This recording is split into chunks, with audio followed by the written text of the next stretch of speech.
Just following up, this is a bunch of odds and ends, and we're going to be testing the the milling machine out with the lights. We're going to be milling some acrylic, but this is one of the devices, one of the items I picked up, and minus the tanks, which were $4. Got a couple other things here, and I thought this was part of a I thought this was his tailstock for a lathe. It actually is a tailstock, but it's a tailstock for a dividing head. You can actually still buy this. I went to Econo.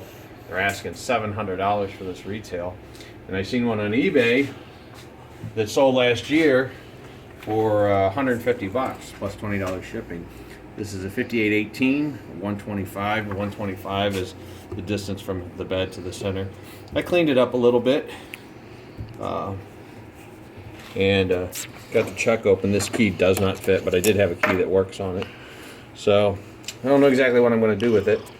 But anyway, let's move on over. We're going to cut this piece of acrylic here, and then we're going to machine it.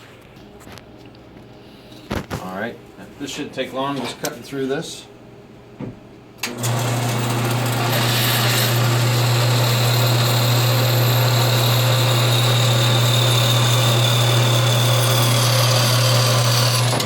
There you go, peach and cake. Pretty easy. All right, we'll move this over to the mill, and as you can see, it's got a lip on it from what it originally was. We're going to go ahead and machine that lip off. Okay, we're going to do milling the acrylic. Just take this edge off here.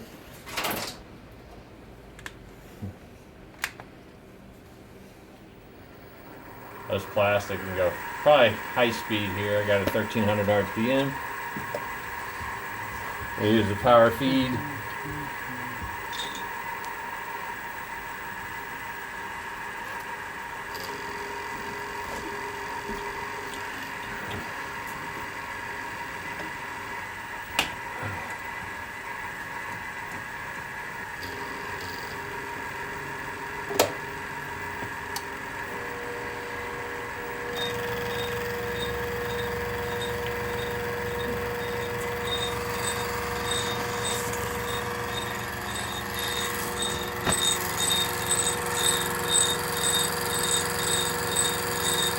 I'm not taking out very much here. Definitely going to do a larger cut on our way back. Okay, we're going to go down 20,000. Alright. I know I can do more than that. 30,000.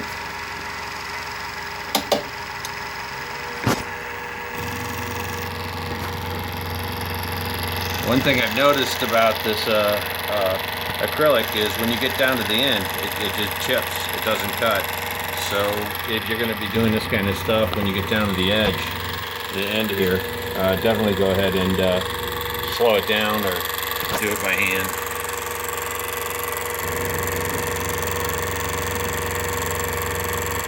Again, this is just a demonstration cutting acrylic with the mini mill and the power feed table.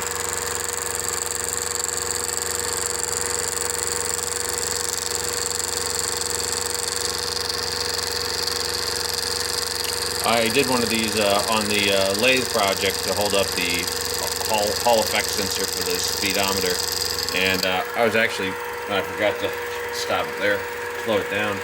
But one thing I did notice is, this is the 5/8 inch 4 flute. Man, it really finishes this plastic off well. All right, go with a deeper cut. And then we're gonna keep going until we get that entire ridge off and the thing's flat.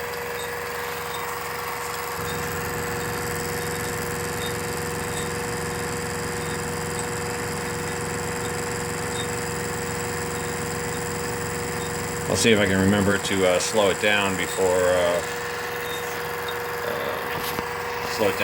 crack the edges. I got a text from my buddy Tim. He said he's bringing food over for dinner, and I said, well, that's fine, but you've got to agree to be in some filming. So maybe we can keep Tim from messing stuff up, but helping out a little bit.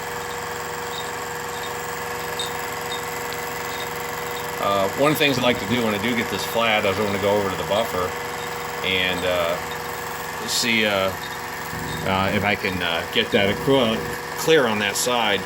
I haven't spent a whole lot of time working with acrylic, but now this is going way back. I remember in shop class that we did some projects with acrylic, and I did a acrylic boat, and the whole base is probably 12 inches long and probably, I don't know, 3 inches thick. And with a sailboat, it had a mast. I don't know what happened to that. Just slow this down here when we get down to the end. Try to keep it from chipping. But we did glue the pieces together, different thicknesses. I think I might have that too slow. And did polish the side, and we got it very clear. I know I did some sanding on it too. It had some complex angles. But I just want to take it over to the buffer and see if I can get this thing, it doesn't have to be perfect, but it'd be nice to see if I can get it to where you can see through it. Didn't notice the chipping then, slowing it down. Okay, I'll bring this down. And on this cut, I'm hoping to go flat.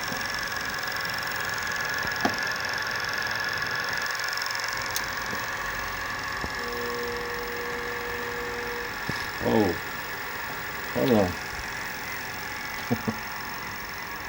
Having an issue with our lighting here.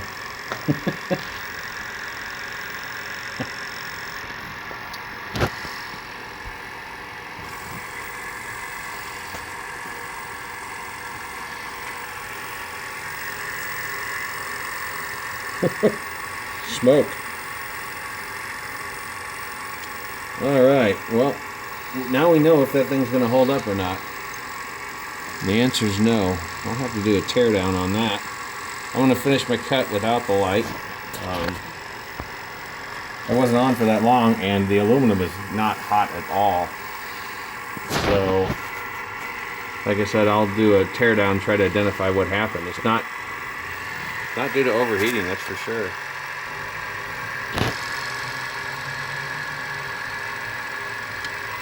Alright, well, let's finish the cut and then we'll worry about the light again. Anyway, still have them out. I just got to come up with a new fixture, a new light.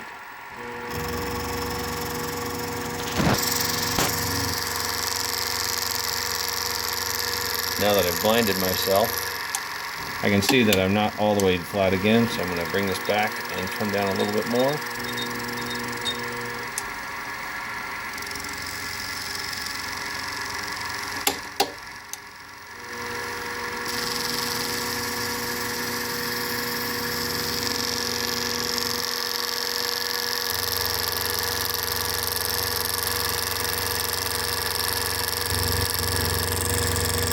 Going to take one more pass.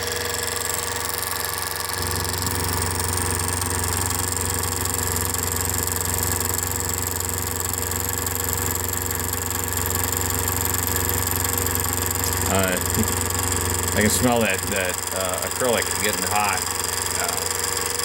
It's got a specific smell. I remember it back from high school. Forgot to slow it down.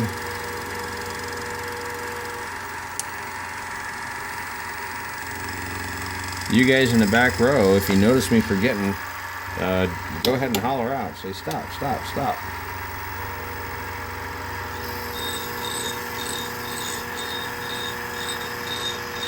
And this will be our final pass.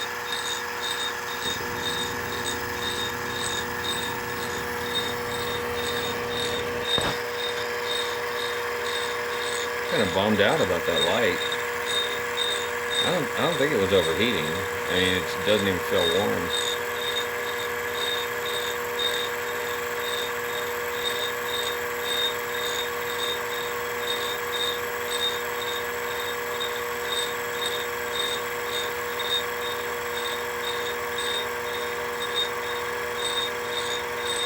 And you can, maybe without the light, you can see the finish is pretty decent.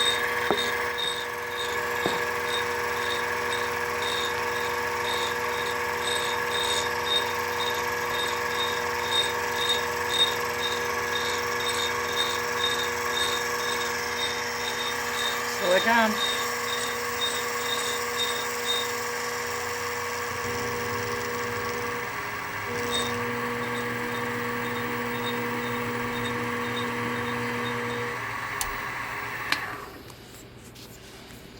All right, not perfect, but good enough.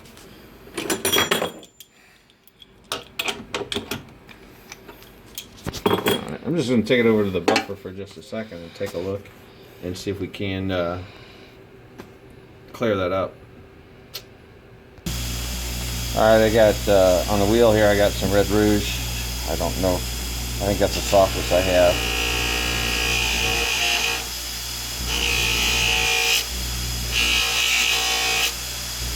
I don't know if you can see that edge there. It's starting to come through.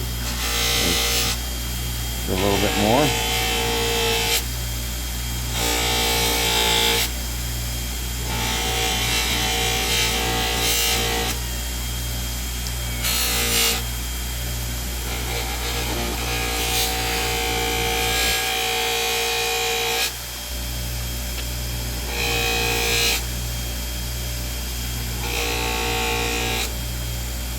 Wow, that looks really good. I mean, this is very clear edges. I mean, we're looking down onto the other side.